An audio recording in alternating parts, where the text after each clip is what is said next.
Oh, look at that. It's April 11th. It's that time of year again, folks. 420 is just around the corner.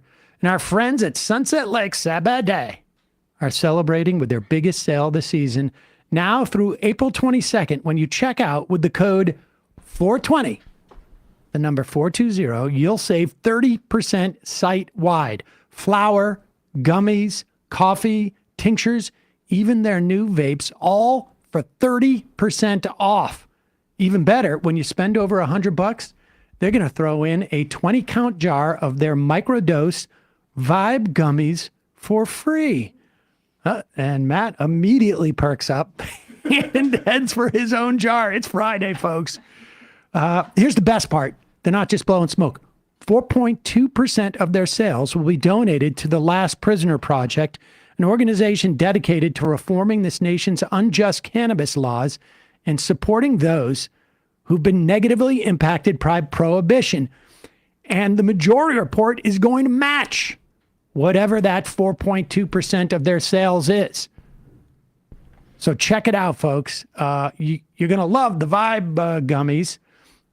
Matt certainly does. It tastes delicious. Yes. I mean, he's going through a couple of bottles. It's Friday. They got with THC. They got some with Delta 9. Also, I've been having little back problems. I've been hitting the Seder tinctures quite heavily this week and the Solve. And that's been very helpful, frankly. And I've been sleeping well because of my Seder Goodnight Oil.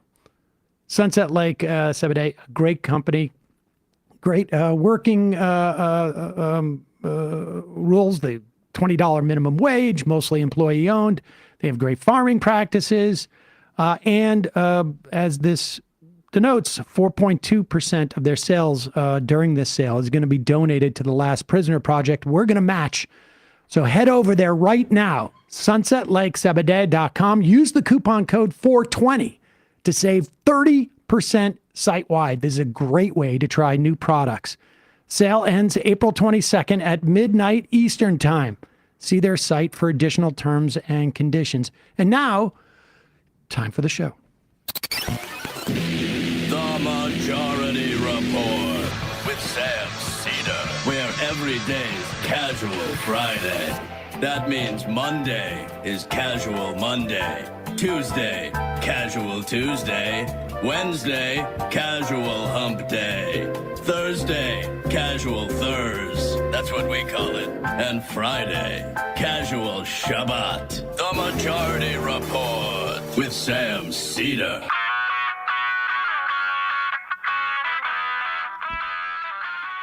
It is Friday, April 11th, 2025. My name is Sam Seder. This is the 5-time award-winning Majority Report. We are broadcasting live steps from the industrially ravaged Gowanus Canal in the heartland of America, downtown Brooklyn, USA. In the program today, China answers, raises its tariffs on U.S. goods to 125%. Does not look like they're backing down. In fact, the administration apparently has told China that they want China to ask for a phone call from Donald Trump. I kid you not. Supreme Court rules that the U.S. must use best efforts to recover legal migrant Maryland resident from that El Salvador gulag. A ruling today, in fact, at 1 p.m. in New York, may free Columbia student Mahmoud Khalil. Trump-appointed judge okays a requirement that all immigrants over 14, in fact, all visitors to the country over 14 without documentation, register with feds. Trump to strip legal immigrants of Social Security numbers and presumably a way to pay into taxes for which they won't receive most of the benefits that they're paying the taxes in for. Yeah. After Musk drops claims of dramatic savings from Doge, New report shows government spending continues to climb. CDC lays off cruise inspectors amid a bad year for outbreaks. And we should say they've laid off cruise inspectors that are completely paid for by the cruises. House votes to require passport or birth certificate in the so-called SAVE Act to register to vote, which could end up making it harder for married women who have changed their names. Trump administration now seeking to have judicial oversight over Columbia University. All this and much, much more on today's Majority Report. Welcome, ladies and gentlemen. It is Casual Friday. I think folks will notice a little bit of a sort of like a little more energy coming from me. Oh, yeah. My back is feeling much better. Yes. I was able to lie flat on the ground for a while, and I'm going on vacation tomorrow. That's very fun. And we won't rest. We won't rest. We won't rest. You've been waiting for that. You were waiting for that. That is nice, though. Oh, I'm going with Saul, so I promise you, I won't rest. You won't rest? I won't rest. We might not win, though. Yeah. Are you meeting Jerry Connolly on vacation? He will win. We'll lose sleep. He will win. Yeah. I actually do want to take Saul, for one of his vacations. You're just going to be a candy striper, and then you can meet members of Congress. Oh. Yeah. Okay. Got it now. Got it. Thank you. Let's get to it. We got a lot of stuff to talk about. This Supreme Court ruling is encouraging. They have drawn the line at being able to disappear people and getting them out of the country. We'll talk about that in a moment. This is this just yesterday, I think it was, or Wednesday, and this was great. And I think I saw it from a tweet that you retweeted, Emma. President of the International Association of Sheet Metal, Air, Rail, and Transportation Workers, SMART, Sean McGarvey, had this to say at one of their national meetings during a speech he was giving. And to be clear, Garcia is a first-year apprentice of SMART Local 100, so this is a really encouraging and powerful show of solidarity with him. We need to make our voices heard. We're not red, we're not blue. We're the building trades, the backbone of America. We built you want to build a $5 billion data center? Want more six-figure careers with healthcare retirement and no college debt? You don't call Elon Musk, you call us. North America's building trades unions. And yeah, that means all of us,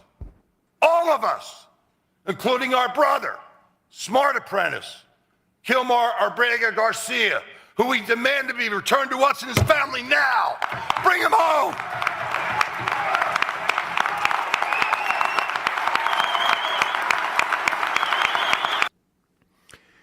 I mean, what struck me about that, in addition to obviously appreciating that that guy is, protecting his members and showing, was how many people in that audience knew immediately what he was talking about. Yep.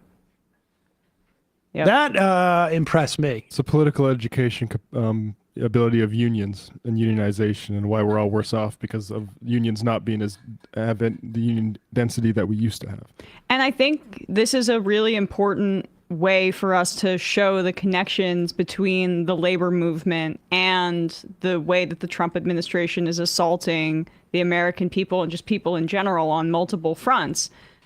We're seeing kind of broad understanding about how the oligarchy is harming all of us. But it's not just in Elon Musk looting the federal government or in the cuts to Medicaid that are coming and the tax cuts for the rich. The way that they're targeting immigrants here is also an issue of capitalists attacking laborers, right? Because there was a report this morning that Trump may seek a carve out for undocumented farm workers and hotel workers. Trump had previously used undocumented workers at his hotels. But now that they've done, and who knows if he'll follow through on that, but it underscores the point that, like, we do need undocumented workers. We need this workforce. Undocumented workers are 40%, I think, of farm workers in this country, but they want them to feel fear. They don't want this kind of solidarity like we're seeing with this union. They want them to feel afraid so that they don't ask for higher wages, they don't ask for benefits, and that corporations can basically engage in wage theft, which is the #1 form of theft in this country towards undocumented laborers. Supreme Court yesterday said that the Trump administration has to work to bring back Kilmar Abrego Garcia, again, Maryland resident. He is a Salvadoran citizen who was, and the government has admitted, mistakenly sent to this El Salvador prison. The government admitted it in court and said, but there's nothing we can do now because he's down there. And U.S. District Judge Paula Zinis had ordered Abrego Garcia to be returned to the United States by midnight Monday. That, I think, was stayed by Roberts earlier in the week. But they now have said the order properly requires the government to facilitate Abrego Garcia's release from custody. First of all, we're paying to send those people into that prison. So there's an easy mechanism to have it, him returned. We won't pay for him. And in fact, we'll pay to bring him back. They're acting as our contractor, El Salvador. We can absolutely tell them what to do. Of course. But they're sneering at us. And to ensure that his case is handled as it would have been had he not been improperly sent to El Salvador, this was an unsigned order with no noted dissents. So essentially unanimous. Government's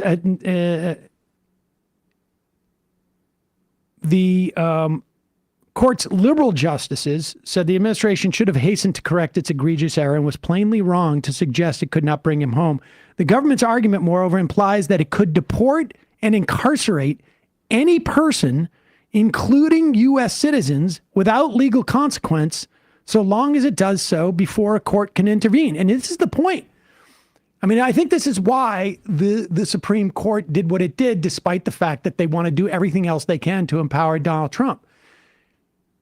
It's not hard to imagine a president, let's just say Bernie Sanders. I know that's not going to happen. But you'll remember Chris Matthews once famously said, he's going to line up people and shoot them in Central Park. But if the court was to allow this to stand, the idea of President Bernie Sanders sending a couple of U.S. Marshals to take Clarence Thomas as he, heads into his car, take him right to an airport and send him to a Salvadoran prison and then go like, nothing we can do now. We don't got him. I hope you can speak Spanish. Honestly, there is no limit to this if you do not hold them account. So this was... it wasn't as surprising as one would have thought, I think. The power that they are claiming, without judicial due process and without or any type of due process, and that, once we get them to the black site, it's no longer our problem, is pretty amazing. I guess I was surprised that even Thomas and Alito signed on to it. They could have passed it 7-2. But I feels like they made a decision that they want to show some sort of unified front to this, because part of what the administration is doing is also assaulting the court's authority, even conservative judges in lower courts. So they're also standing up for their own power here, right? At a certain point, they have to assert that they have some authority, and we'll see if the administration could just defy them. That's what they're testing, right? If he's not brought back, I would imagine that the government is going to have to, in that lower court, show why they can't bring him back. And it's going to be a very difficult argument to make, it seems to me. Especially because Bukele is going to be here on Monday. Like, they could just ask him in person. It's not like they're on flights from El Salvador on that day. Right. They can carpool or plane pool. In a moment, we'll be talking to Jeet Heer, national affairs correspondent for The Nation magazine, host of the weekly Nation podcast, The Time of Monsters. And I'll ask him how comfortable he feels going on next year's Nation cruise now that there's no CDC outbreak inspectors. Got a couple of sponsors today. Both of these were products I was using before we started advertising for them. Delete Me makes it easy, quick, and safe to remove your personal data online at a time when surveillance, data breaches are common enough to make everyone vulnerable. Also say during a time where having some anonymity online, very helpful for people like ourselves, but in general, I can see that too. Delete Me does all the hard work of wiping you and your family's personal information from data broker websites. Delete Me knows that your privacy is worth protecting. You sign up and provide Delete Me with exactly what information you want deleted, and their experts take it from there.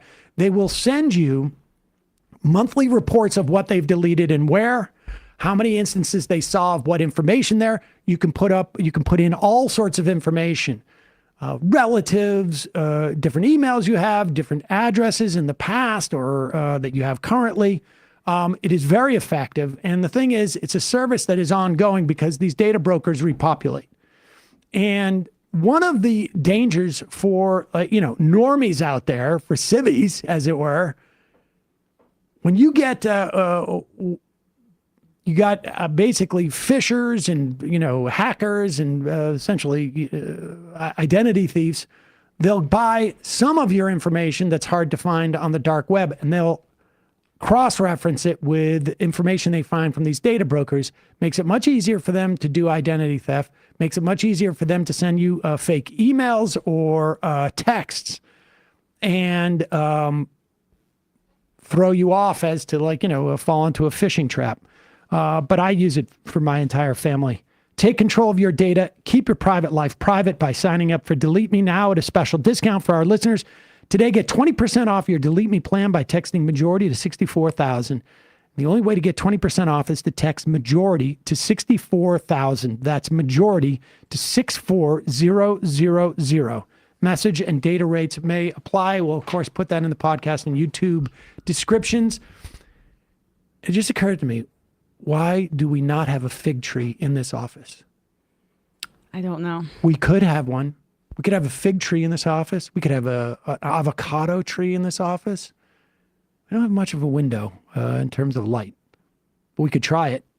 You could try it too. Or you could just have apple trees in your yard, or Korean pear trees, or pawpaws, American pawpaws. Do you know the Fast Growing Trees is the biggest online nursery in the U.S. with more than 10,000 different kinds of plants, over 2 million happy customers in the U.S. Wouldn't it be nice to have some blackberries in your backyard? It would Or be. some black raspberries? Or red raspberries? It would be. You could do it. I've been using Fast Growing Trees for years and years. They're fantastic. You don't have to go to a big box store with a very limited a selection of trees. Then shove the thing in the back of your Subaru, have the dirt get all over the place, break a couple of the branches, go home and plant a delicious apple. No, you can get Arkansas Black. You can get wine sap. You can get all sorts of different apple trees at Fast Growing Trees. You can get all sorts of different fruit trees, or you can get shade trees. It's amazing. And they got experts at Fast Growing Trees that not only curate all the plants, they got, shrubbery and all that stuff, but they will tell you what is good for your particular climate, your particular location, your particular needs. Doesn't matter whether you're adding privacy, shade, or natural beauty. These experts are available 24/7. You can talk to a plant expert about your soil type, landscape design, how to take care of your plants, everything else you need. No green thumb required. This spring, they have the best deals online, up to half off on select plants and other deals. Listeners to this show get an additional 15% off their first purchase when using the code majority at checkout. That's an additional 15% off at fastgrowingtrees.com using the code majority at checkout. Fastgrowingtrees.com. Code is majority. Offer valid for limited time. Terms and conditions may apply. Also, we will put that in the podcast and YouTube description. Also, just a reminder, if you want the free show, free of commercials, become a member, and I would cut them out for you on the audio podcast. So check that out. And don't forget AM Quickie, amquickie.com. 3 days a week for free, 5 days a week. You will love it. amquickie.com. Make sure you sign up for all our socials, Instagram, TikTok. Oh, yeah. We're on all of them. All right, quick break, and we'll be back in a moment with Jeet Heer.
We are back. Sam Seder, Emma Vigeland on the Majority Report. It is a pleasure to welcome back to the program Jeet Heer, national affairs correspondent for The Nation, host of the weekly Nation podcast, The Time of Monsters, and also somebody I spent quite a decent time with, an enjoyable time on the Nation cruise last December. And just before we get into stuff, Jeet, I'm not sure, I want to get your response on this. The CDC has laid off all of the cruise inspectors who, incidentally, aren't even paid by the U.S. government. Mm-hmm. They are financed through a fee from the cruises because, of course, like the cruises are like, it's not in our best interest to have norovirus run rampant. And get sued or something. Or just like, yeah. Yes. I mean, that's like one of the concerns when you're on a cruise, right? That's right.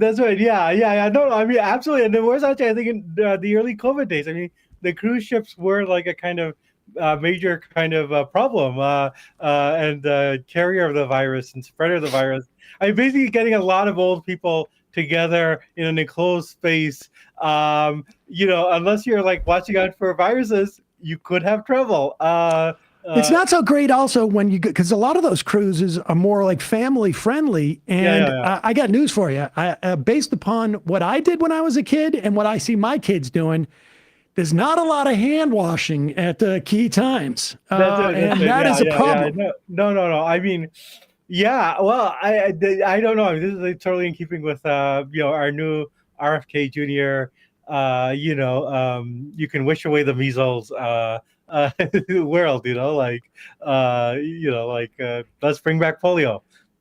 Well, one of the things that we found that causes autism is washing your hands after you go to the bathroom. I mean, it's unnatural. It's unnatural. You can wash your hands after number 2, but not number 1, and that's what gives autism.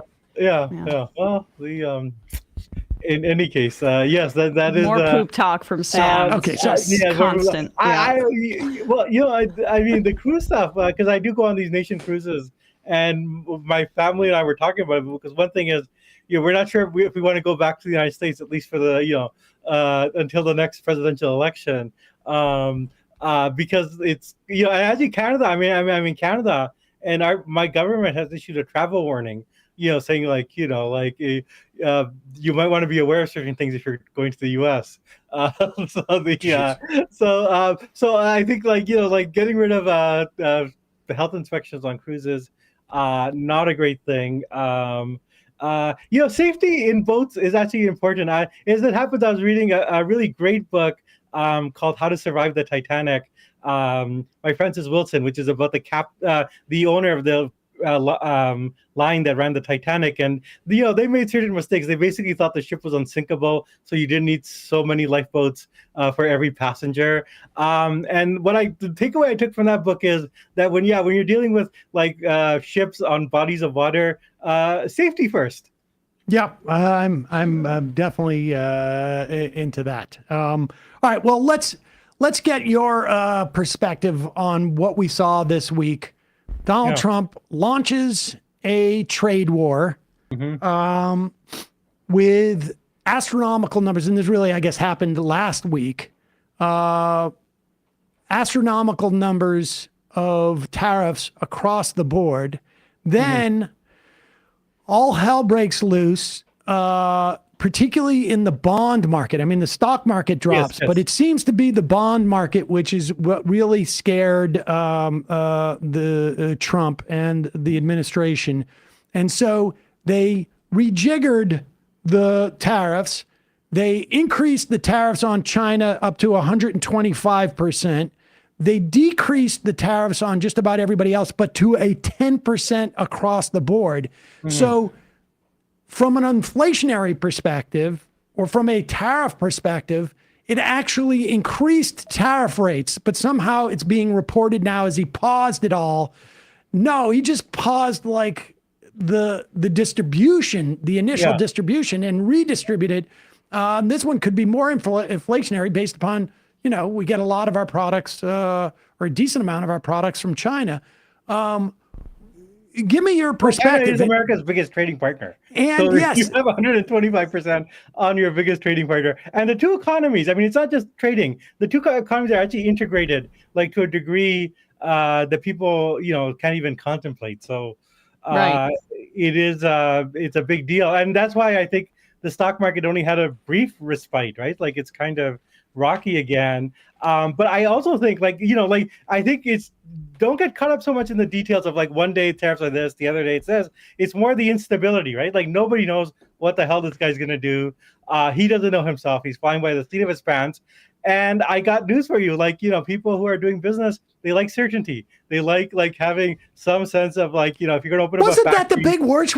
Like 15 years ago, wasn't that the only thing that we kept hearing during the Obama years was the business community is needs more predictability, more certainty, and there's no clarity, and so they can't. No, absolutely. I think that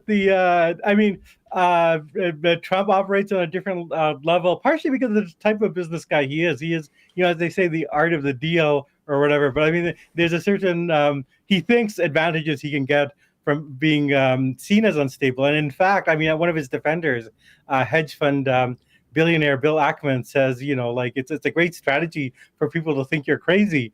And I actually have to say, I don't actually accept that. I actually think people like stability, especially if, and you mentioned, stock market. Okay, the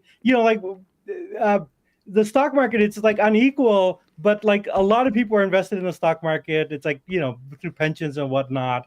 But like historically it goes up and down, but where the real sort of stable money is, and it's much more like the real big money is in the bonds, right? That long-term treasury bonds, 10, 20, 30 years. And that is where the story has been. And basically the Wall Street Journal reported Trump was like willing to risk a recession, but not a depression. And so once the bonds started going, now usually, okay, one has to understand, there's the big economic fact is that going back a century, the United States has been the safe harbor for money in a time of crisis, right? You might remember, like, back in the 20th century, we had 2 world wars. I heard about that. Deals. And in those 2 world wars, the nations of Europe, for really no good reason, destroyed themselves and also destroyed large parts of like Asia and Africa.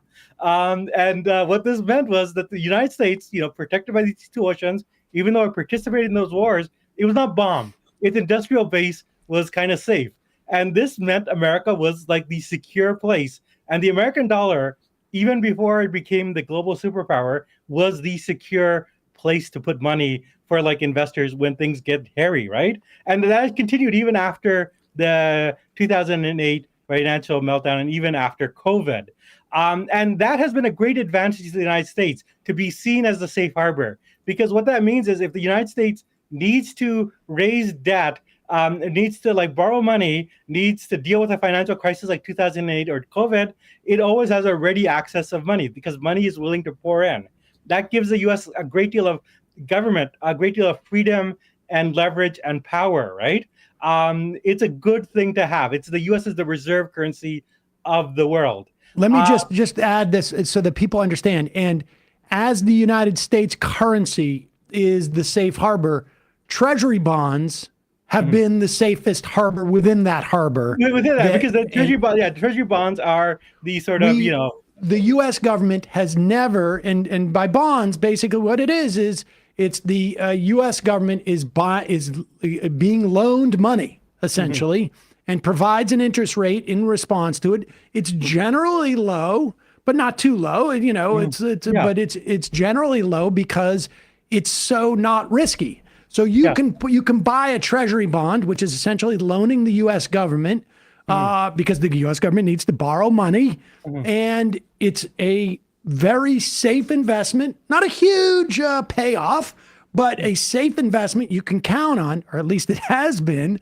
We have never, ever defaulted on a treasury bond. There's never been a time where it's like, okay, my bond is matured, I want my money, and the U.S. government said, we can't pay you. We've always been able to pay it. It's been the hallmark of the financial bedrock of the United States. The United States and by default, the world, right? Like going back a century. It used to actually be the British pound was the default currency back when the British Empire was a thing. But once the British Empire fell apart, nobody wanted to thought that the pound was a safe harbor. And the U.S.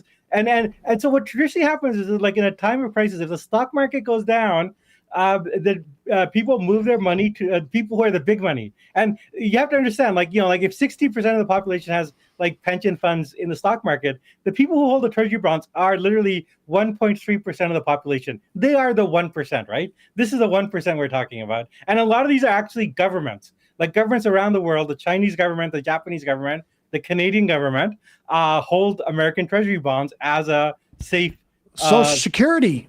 Yes. Also, we should say, holds a lot of treasury bonds. That's right. So it's now what Trump, and they were actually expecting this because this is something that Scott Bessant and Howard Lutnick said, which is they said, well, if the stock market goes down, that's actually good for us because people will move their money into treasury bonds, and then that will actually allow us to lower the rates on treasury bonds, and so we have to pay less interest on our debt, right? That is normally, and that's not a crazy thing for them to have said. That is normally what happens.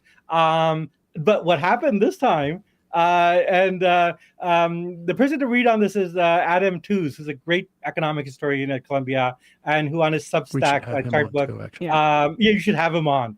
He explained all this earlier this week on a post on Monday. But basically, what happened this time was both the stock market was going down, but also people were, and basically it was the governments of Japan, Canada, and the EU. Not so much the Chinese, interestingly, although if they are one of the big holders of treasury bonds, and if they decide to take it out, that would cause a lot of trouble. So people were taking money out of the treasury bonds, moving it somewhere else, right? And now if they say people are like calling in their treasury bonds, then the rates of that go up, and every 1% it goes up. That's I forget the exact numbers, but it's something like 600 billion. Each point is $300 billion in each debt. Let me just let's just explain this too, because this I mean, I'm projecting, but this has always been rather opaque to me, and so I just, as people are listening, when there's more people who want to buy bonds, because things in the stock market are bad, I need to put my money in something safe and hold it there, and I want to get some interest rate on it. I'm not going to put it in my mattress, but I'm going to get some interest rate on it. The more people who go into bonds, the cost of the bond itself goes up, but the rate of return drops because everybody wants the safety. And we're going to give you the safety. It's going to cost you a little bit more, but the returns are going to be a little bit less because you're buying safety. Especially if it's longer maturity as well. Right. Yeah. And when those rates go down, because everybody's buying bonds, everybody wants to lend me money. Okay, I've got a lot of competition who I can lend the money to, so I can lower the interest rates because there's more demand. That's interest on our debt. And so as a government, we want those rates to be low, because if people are going to borrow us money at 2% instead of 4%, that's good for us, because we don't have to service the amount of debt that we have to service. No. So basically, people. So once the people are taking money out of the treasury bonds, the amount of money that the U.S. government owes was starting to rise quite dramatically. And you have to understand, Trump has a larger program, right? Now we have $1 trillion spent on the Pentagon. He wants to have tax cuts for the wealthy. So imagine a situation where you're both going to explode the debt, to pay for tax cuts for the wealthy, and the borrowing is going to become much, much, much more expensive, and people actually aren't going to lend you the money.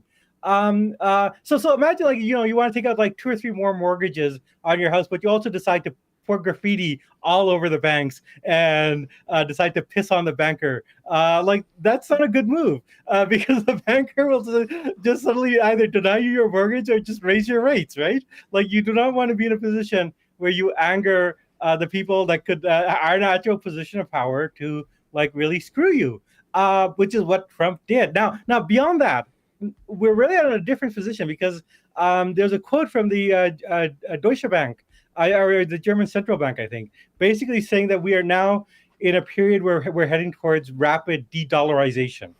So it's not just a treasury bond issue. Now de-dollarization is something people have been talking about for decades. It's actually people on the left. This is a sort of Marxist analysis, basically saying that the American position in the world is unsustainable. That as it becomes a smaller part of the world economy, it can't be the reserve currency forever, and you're going to come to a point where the American currency is just a regular old currency, and therefore that will limit the power of the American state to borrow and have the free hand that it did. Now that was going to happen, but it's going to happen over 10, 15, 20 years, right?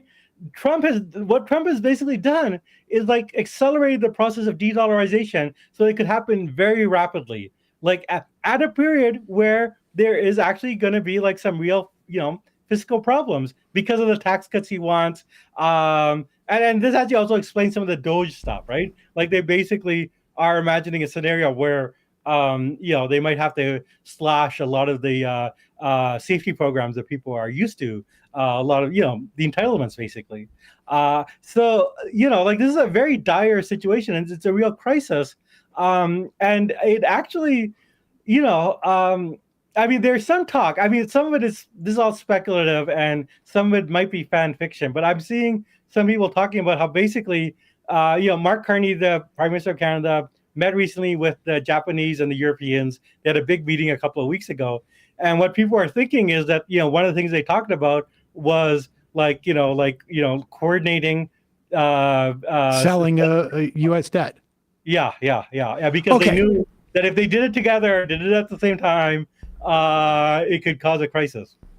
So, I know and that's that's just speculation. well, but- that's the thing that's interesting about this. And I just want to say, in terms of the de-dollarization, I think we saw that with the I think it was the Swiss franc and the French franc. I think shot up, Yes. at least in Europe, and then also the yen shot up a little bit. So that's where you start to see people essentially buying those currencies as opposed to U.S. currencies.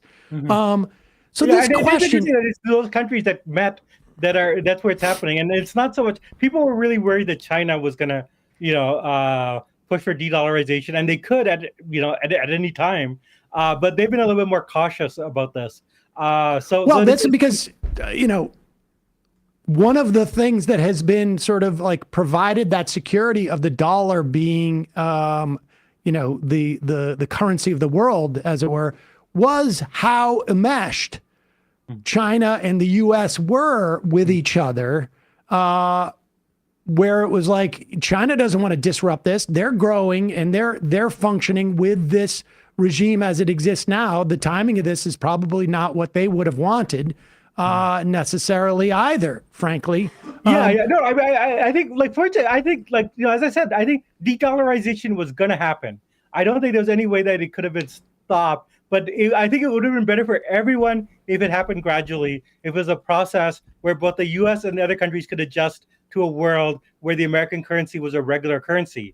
But now, if you have rapid de-dollarization at a time of sort of like fiscal crisis and like debt ceilings and all this stuff, like the U.S. becomes much closer to Argentina or Brazil, where like you could really see the international financiers playing hard and fast and really pushing them into a crisis. Or Great Britain is actually another great example, because they were like the U.S. They were like the world empire, used to having their own way, and then at a particular point, like it was the Suez crisis, like the American government decided we're going to pull all the gold out, and their currency went into crisis. Or more recently with trust, right? Like so the U.S. would actually become like much more vulnerable to like outside shocks. And just like, but it makes a much more unstable world. But China, makes, hurts the whole economy. It hurts everybody. There's nobody benefiting from this. No, but China would benefit from de-dollarization if it happened gradually, right? Yes, Go ahead. Yes. Well, wait a second. You're saying nobody's benefiting from this. Well, I want to play a clip of Donald Trump in the White House with a bunch of stooges. I don't know who these people are. They're lined up. They must be like Trump, his servants. Unfortunately, Whitmer is in this room, by the way. Oh, it's Gretchen Whitmer in there too. She got a bunch of flack for this. And he is introducing to his staff Charles Schwab and saying, like, you thought it was just a company. It's actually a person. And some other guy. Who do we know who the second guy is? Schwab and one other guy. So like Colonel Sanders. You say everybody's losing, but not everybody's losing. No. Here we go. This is Charles Schwab. It's not just a company, it's actually an individual. And he made $2.5 billion today, and he made $900 million. Because, he's in financials. I've always been following. So if you couldn't hear it, he's saying this is Charles Schwab. It's not just a name, it's not just a company. It's a guy. He made $2.5 billion today, and he made $900 million. Now, you know who else seems to be in a pretty good mood? Donald Trump. I have a feeling that Donald Trump probably also did not miss this opportunity to capitalize. There was a spike in sales right before he made this announcement. So there's clearly some insider trading there. I mean, from AOC to Adam Schiff, they're already calling for investigations. Yeah, no, absolutely, and I don't deny this insider trading, and these guys can make their hundreds of millions or billions, but we're talking about like the global economy of trillions of dollars, right? And it is a kind of Soprano situation where if you take over a restaurant and burn it down and collect the insurance money and strip it clean before so you can sell off all the furniture. Yes, you're going to be making money, but does this actually help the economy? The economy? No, exactly. This is an extraction play, and they are just pulling all that value out of every little crooked nook and cranny they can find. Yeah. Well, which is the Trump? Yeah, this is Trump. The second presidency. This is what they're doing. They themselves are personally trying to profit and strip everything they can.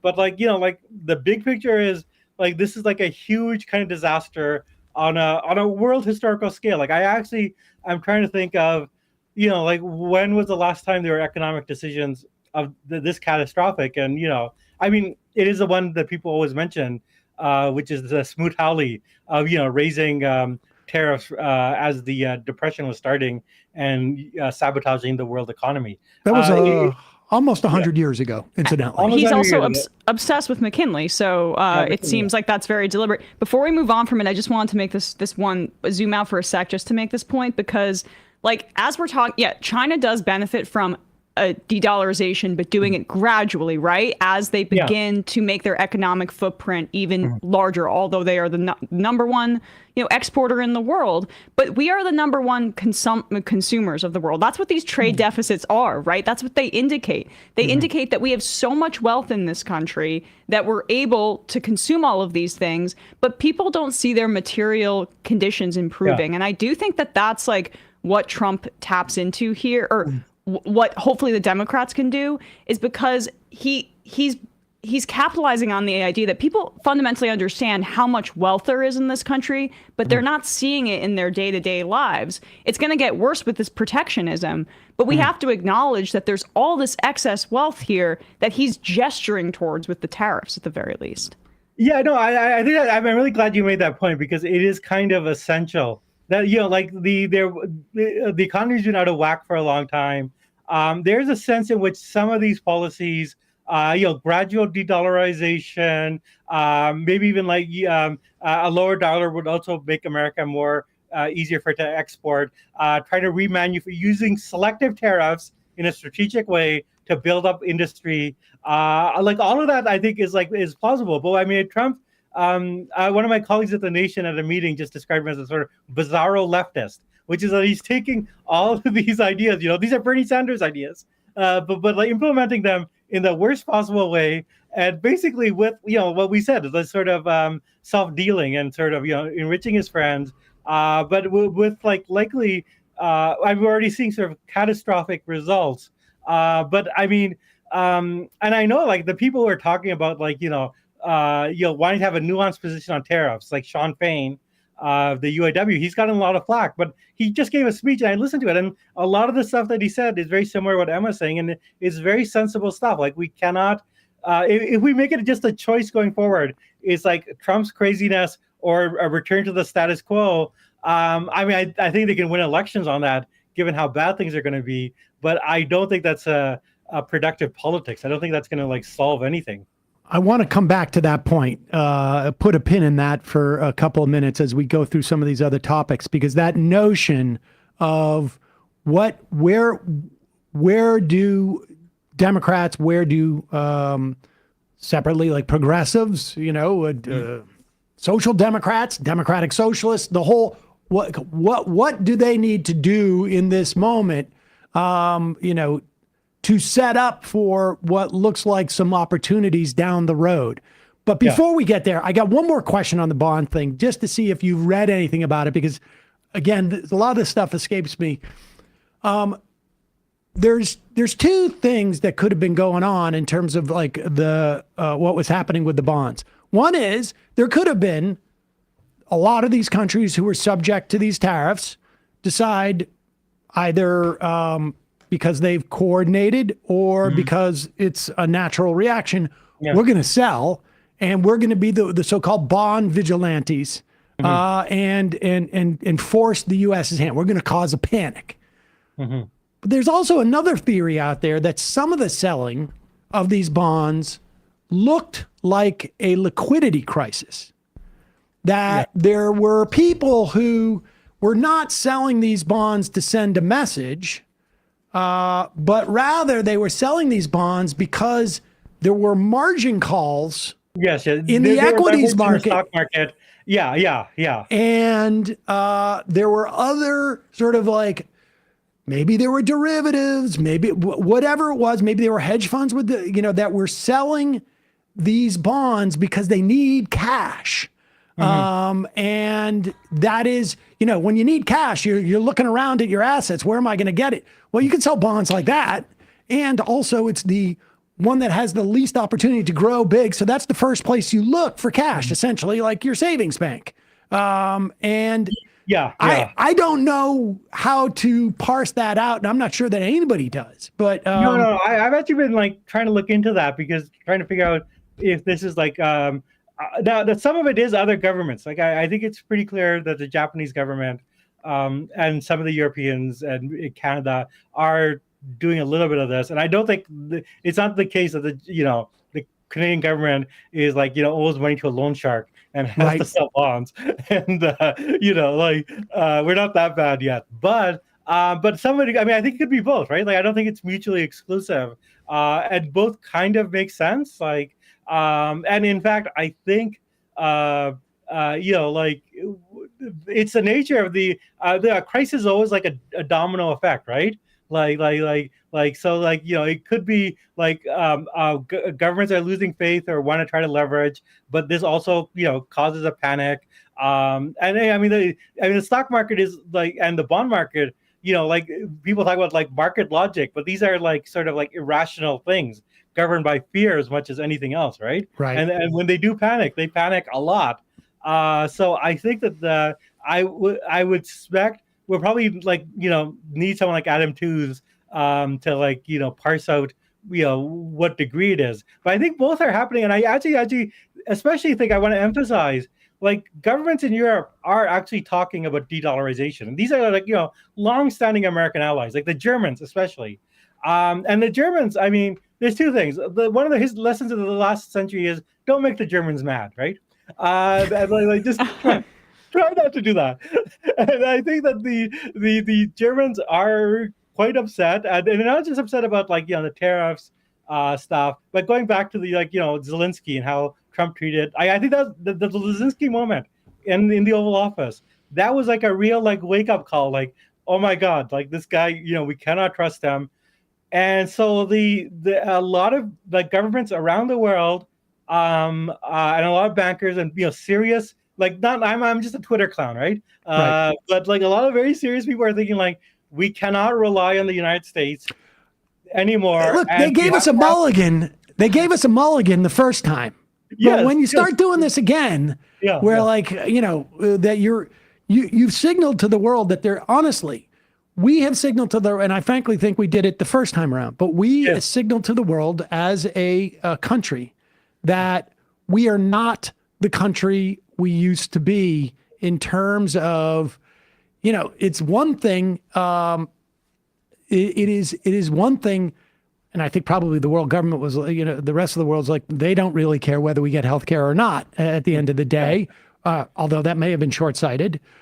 They don't care, whether we're the government is a democratic socialist or a social democrat or neoliberal government. It's just the stability, the predictability. And we just basically signaled that we're off the rails. We're not, we didn't get back on the rails. We're off the rails. It takes a lot to get people to distrust the U.S. government and not see it as a safe harbor. Because as I said, that being the safe harbor was built upon the facts of the 20th century, the big, wars of the 20th century, in which the U.S. emerged really as the, safe, stable place in the world.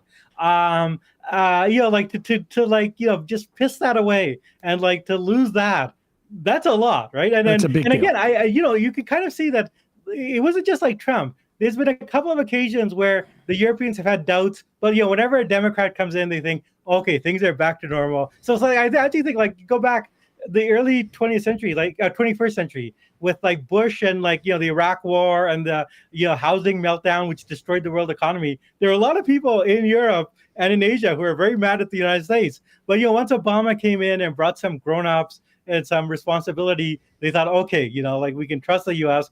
Yeah, Trump again, which Trump the first time scared people, but then you had Biden coming in. But once you elect Trump, this is the third time where you have like an American president that is going to try to blow up everything up.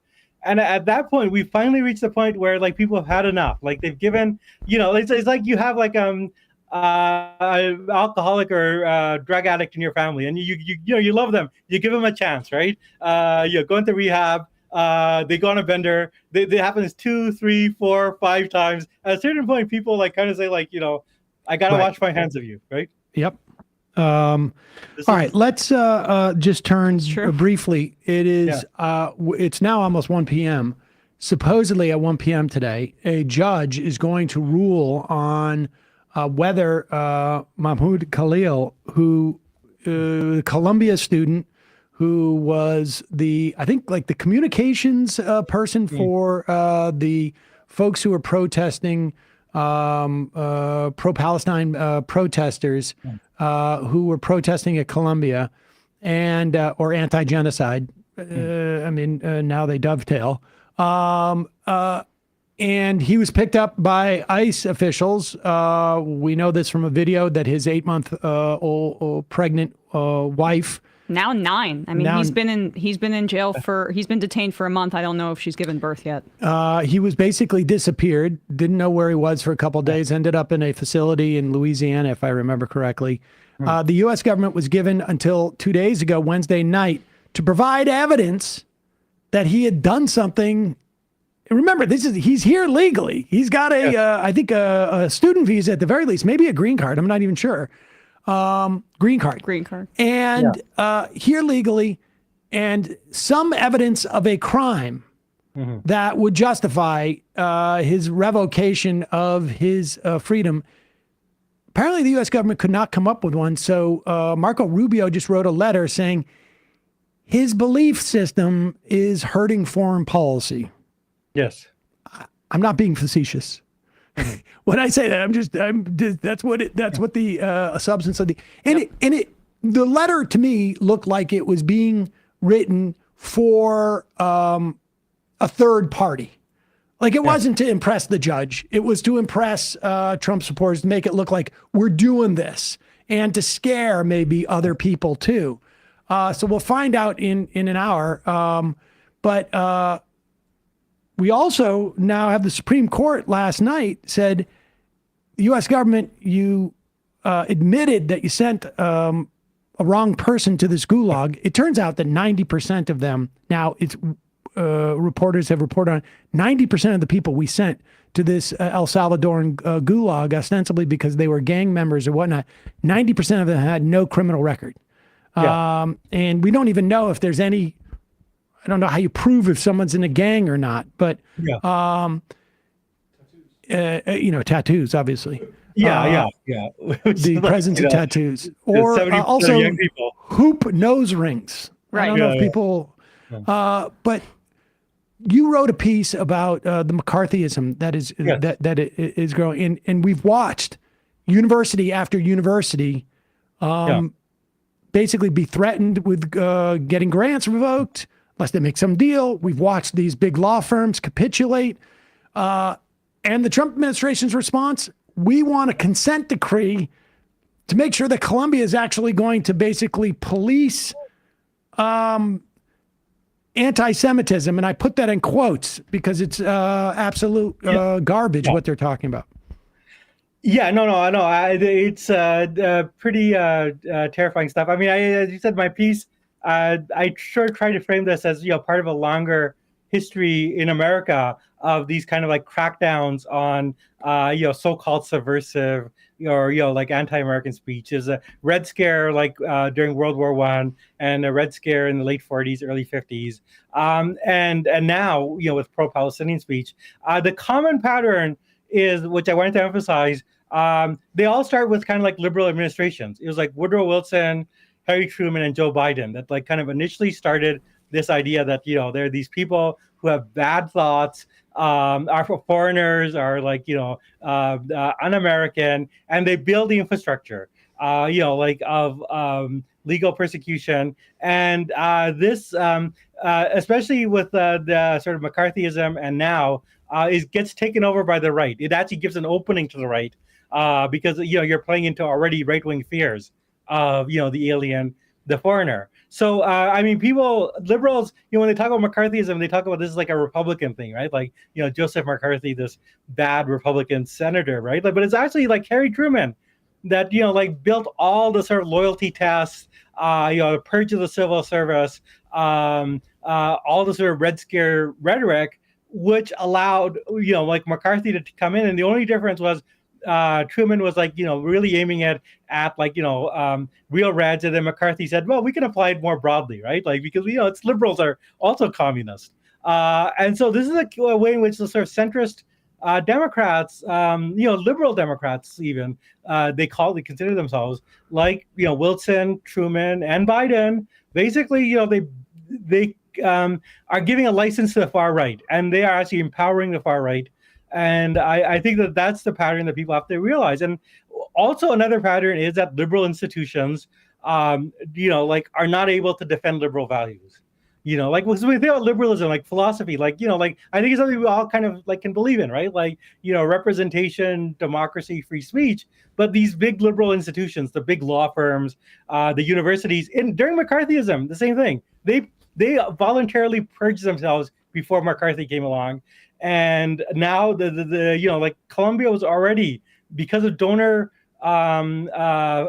pressure, was doing it. And one is basically seeing is a kind of I mean, I think a lot of it is frankly the Israel lobby, which is very enmeshed with the national security state, trying to push back public opinion in a period where public opinions actually change, where there's a poll from the Pew, 53% of Americans now have a negative view of Israel, and that includes 50% of like Republicans like under age 49. The only like group that is a strong majority, strongly pro-Israel now are old Republicans, basically boomer Republicans, right? If you look at like Democrats, young Democrats are hugely anti-Israel or critical of Israel, 70-80%. But even like older Democrats are like 60%, right? They're lagging, but they're catching up. So basically, they're trying to use the repressive power of the state and of like finance in these institutions to push back the tide of public opinion in a period where public opinion is like radically shifting. And maybe that's a difference from McCarthyism, because I actually think McCarthy was able to appeal to a widely shared anti-communism. What happened to popularism, though? By the way, I've been told that the Democrats should embrace popular opinion in policy, except on Israel. I actually once had an argument with David Shore on Twitter about this, because I mentioned like if you look at the polling, like maybe they should pull back on Israel, and he said something like, well, there are other considerations on this issue, and then he deleted that tweet. And so I hope you took a screen grab of that. Yeah, I did it. I kind of like kicked myself for that. Somebody can find it. I gotta sure. find that. Yeah. But let me ask you this. I mean, because I think there's two things here. One is in this specific era, there is no doubt that the crackdowns by the Biden administration and sort of like liberal society, as it were, on these protests. I think also this sort of like we can see this, the anti-Semitism, the charge of anti-Semitism is justifying a whole host of things way outside of I mean, in addition to the charge of anti-Semitism being problematic, but this is no. We're seeing this as anti-Semitism as any criticism of Israel. which is itself right. Yeah, and I'm yeah. saying that in of self is also, but outside of the realm of anti-Semitism, it's empowering this administration to do things like, deport immigrants and to jail immigrants that, because once you say it's a belief that harms foreign policy and it's justified through, well, it's anti-Semitic and we support Israel and blah, blah, blah. But once you then generalize it to it's a belief that undermines the U.S. foreign policy, well, then it's off to the races. Like this is in that process. Just go a little bit deeper for me in this process, because this notion of once you open the door in a liberal administration to this, what is being done? Like, because there's a lot of times where people are saying we should be nuanced about this.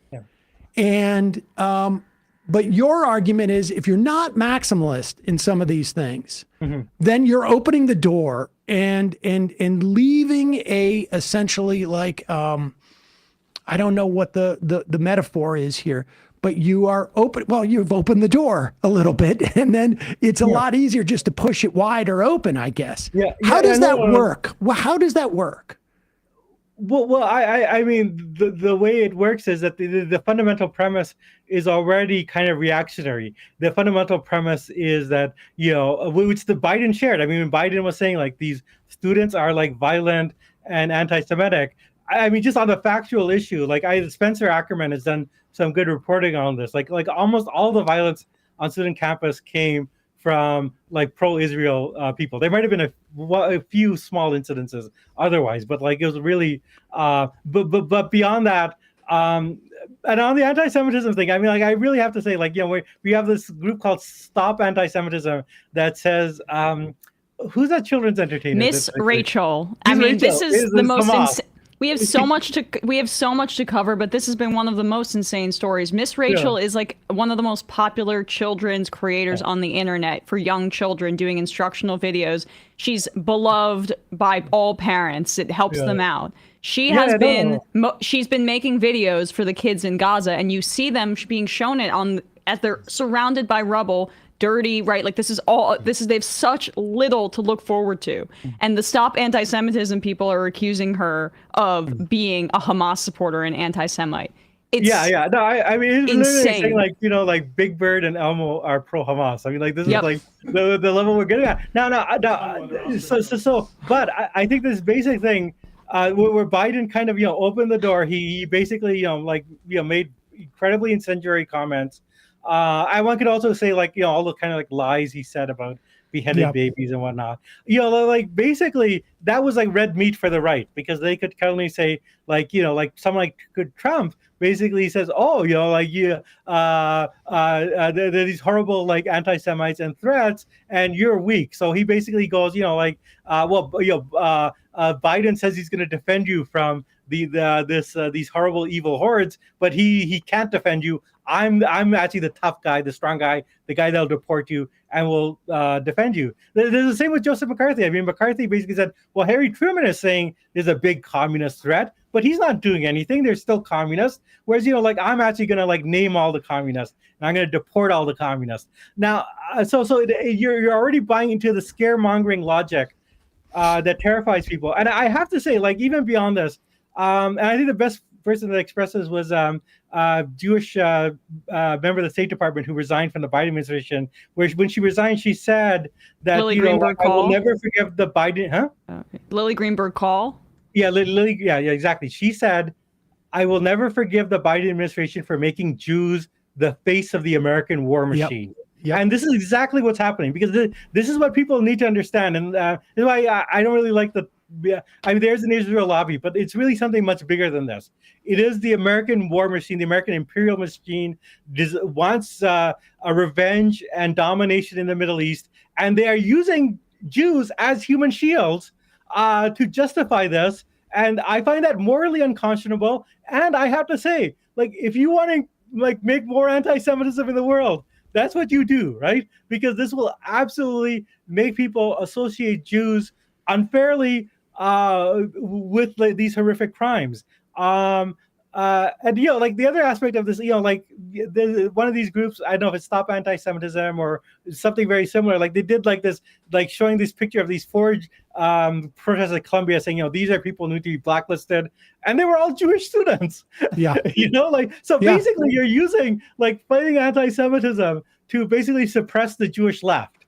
I don't know. I mean, I just think it's a very sordid thing, but it's something that like very cynically. Biden and I have to say Chuck Schumer, they started it and they handed over weapons to Trump. And one sees the same process frankly in Israel, where like a lot of the things that we really are against in Israel, like the settlements, they were all started by the labor governments. Like the labor government created a repressive apparatus, and then someone like Netanyahu could come and say, well, but they're not doing it effectively. If you want to really effectively, build settlements and repress the Palestinians, you need a strong man, and I'm the guy. So, like in a lot of ways, I think the liberals have empowered both Trump and Netanyahu. This dynamic and moving off of that particular example of it, I mean, just to wrap things up, because I did want to talk to you just slightly about abundance, because we never got an opportunity to really discuss that much. But this dynamic of when you accept a premise and attempt to nuance it in certain instances by accepting the premise, then all of a sudden you've moved in outside of, let's say, a policy thing. And you've moved into a political, to the realm of politics. Like I've told this story many times before, but I first met Alex Lawson of Social Security Works years and years ago at Netroots Nation. And when George Bush was trying to privatize Social Security, I think there was a bunch of people who were saying like, our slogan is, something like, and this is probably not exactly what it was, but fix it, not privatize it. And I'm like, wait a second. Yeah. When you say that it's broken, which it's not, Social Security was not broken. I mean, at that time it was, the trust fund was funded until 2032, incidentally. Now it's like 2034. Social Security is one of the great achievements of American civilization. I mean, that is when you say that you're going to fix it, you're conceding it's broken, and now all of a sudden it just becomes a debate as to whose idea is better to fix this broken thing. And that's what you're talking about. Once you concede the reactionary point, you're going to lose out to the really reactionary, revanchist people. When we're talking about that McCarthyism, because. You're talking about cracking down on dissidents?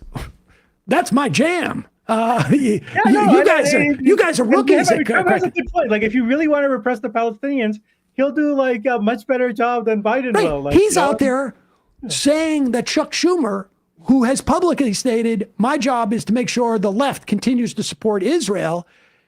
Trump's out there going like, as far as I'm concerned, you're a Palestinian. Yeah, you're not a real. I mean, unfortunately, that's another case where Chuck Schumer has failed.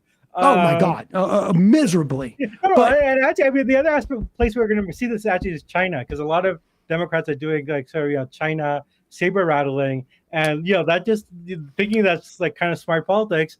And that's just gonna like you're just opening the door. Everything we're saying, you can sum up very simply: you give them an inch, and they'll take a mile. Right. And that's the politics. I mean, that's just sort of like a truism when you're talking about politics. And then the question is like, how do you introduce sort of like mini narratives? How do you fiddle around like policy situations? Like use Social Security as an example. Okay, how do we fund it past 2032 when we're having this argument 20 years ago? Well, the answer is get rid of the cap. And you don't talk about Social Security being broken at all. You don't ever say those words.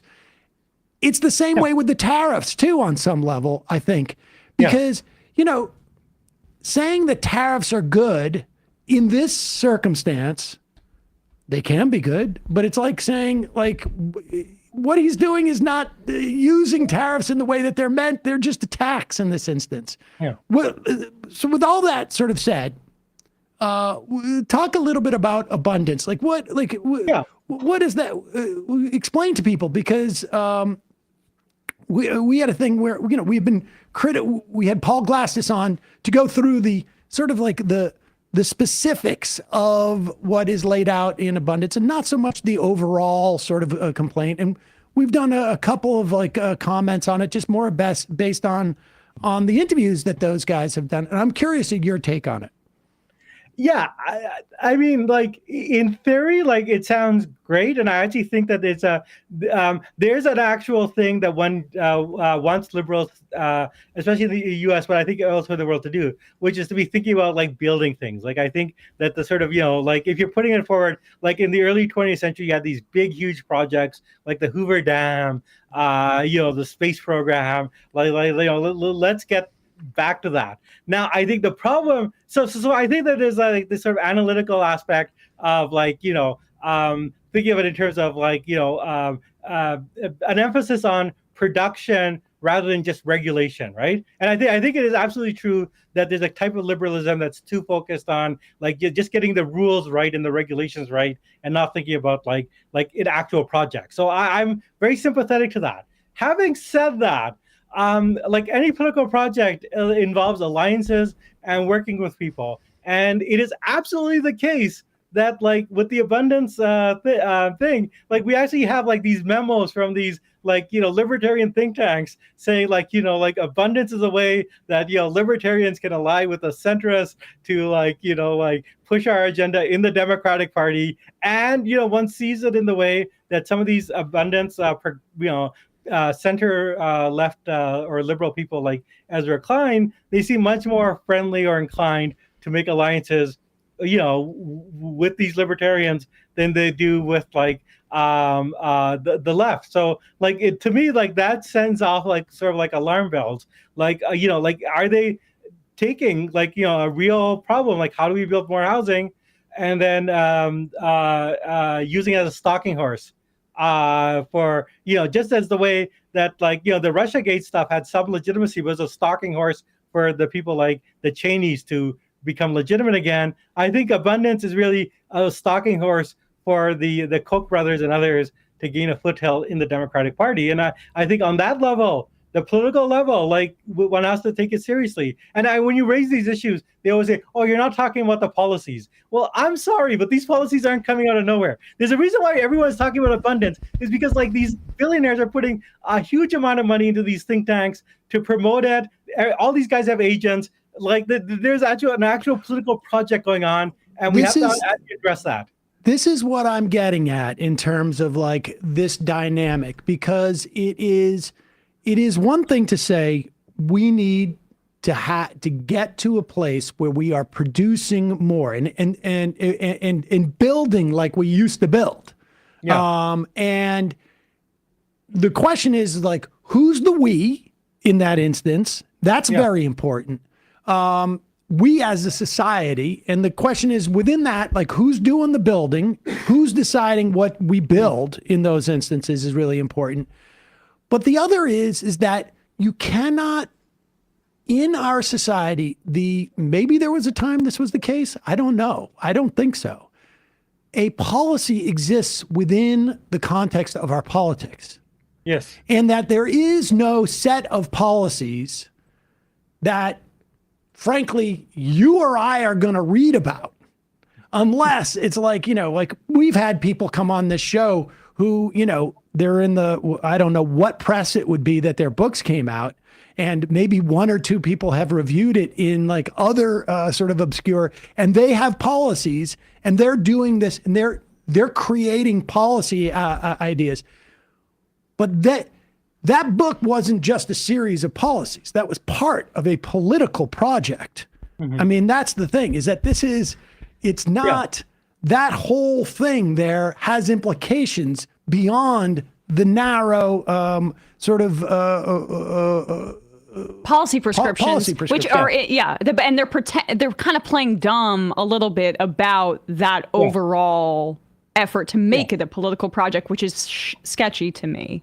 Yeah, no, I mean, I think that's a very dubious aspect. I mean, on the more broader issue, like, I actually think economic growth has kind of been a problem going back to the early 70s. Like the capitalism has not been as productive as it has been. And a lot of these solutions that are being offered have actually already been tried. Like deregulation was tried, and it juiced up things to a certain degree, but then everything goes back to the mean. And so I don't, like, I mean, I think it's good that we're talking about this. I think this is a core fundamental issue. And, like, what I always tell them is, like, well, you want to look at an abundance agenda, who's doing it well is Chairman Xi, because they're building like crazy amounts of like high-speed rail and electric cars. And, like, if maybe we should take some lessons from that. That could very well be. We'll be there. But that's well, I'm waiting for that book. We gotta look at all the models. We have the Koch brother model, which we've tried that a little bit. There are other models for this problem of like actual productive growth. And in some ways, I mean, I think the productivity argument is actually a good way to go after Trump, because like a lot of this stuff of cutting science funding is absolutely bad for that. It's all extractive. Yeah, it's all extractive. You actually need like a sort of it's hostile takeover stuff. This is like this is literally like what Bain Capital does, right? They come in, they buy the country, they start selling off everything they can, they over leverage it, they extract the value out of it, and then walk away. That's right. Well, I mean that's the model, and so I think like offering an alternative model, but I mean I think any sort of alternative model has to be much more state-centered, frankly. I don't think that a lot of the problems that we're facing, especially with climate, there's the capitalism has kind of already proven that it cannot deal with these problems. Absolutely. For the simple reason that like the technologies that we have will they'll break even, but they will not make the profits that fossil fuel will. So what Trump is doing right now is also an example of just of capitalism. Failing, just the half-hearted, the tariffs obviously are imposed by the U.S. government, but just having tariffs will do nothing to build an industrial base. It will not at all. And it just simply won't. I mean, it might help the existing. I was with Biden on this one. I think some of this Biden stuff of Build Back Better was getting towards where we need to be. It's just that he screwed up everything else so badly, and he was not capable of selling this. But I mean, if you want an abundance agenda, the other aspect I'll mention is the abundance agenda in terms of the politics. It really is designed to counteract the Bernie framing of the enemy. To say that we have an oligarchy, these are the people who are standing in the way of an abundance agenda. The oligarchs want all the money for themselves, so they're not willing to do the social investments we need to make a world of human flourishing and abundance. And that's like Bernie's argument. And I think a lot of the people like Ezra Klein are trying to preempt that and have a feel-good story where everything is better, but not quite explain where this is going to be coming from. Yeah, I agree. Jeet Heer, always a pleasure to talk to you. Thanks, Jeet. National Affairs correspondent. We will link to your articles and, of course, to your podcast, Time of Monsters. Thank you. All right, Thanks, we Jeet. got to take a quick break. Right. Thanks, Jeet. Quick break. Head into the fun half. What do we got here? Oh no, that was just. Oh yeah, okay, we'll get to that. We got a lot of stuff to go over in the fun half. Yeah. Just a reminder, it's your support that makes this show possible. You can become a member at jointhemajority.report.com. When you do, you not only get the free show free of commercials, you get the fun half. Yeah. And that's where we're going in just a moment. Also, Just Coffee, .coop. Why the .coop? Because it is a co-op. Why the Just? Is it because they only sell coffee? Well, they also sell hot chocolate. It's because they are just, both in the way that they treat their employees, because they're an employee-owned company, and the way they treat their suppliers. In Chiapas and Africa, they really work with their growers.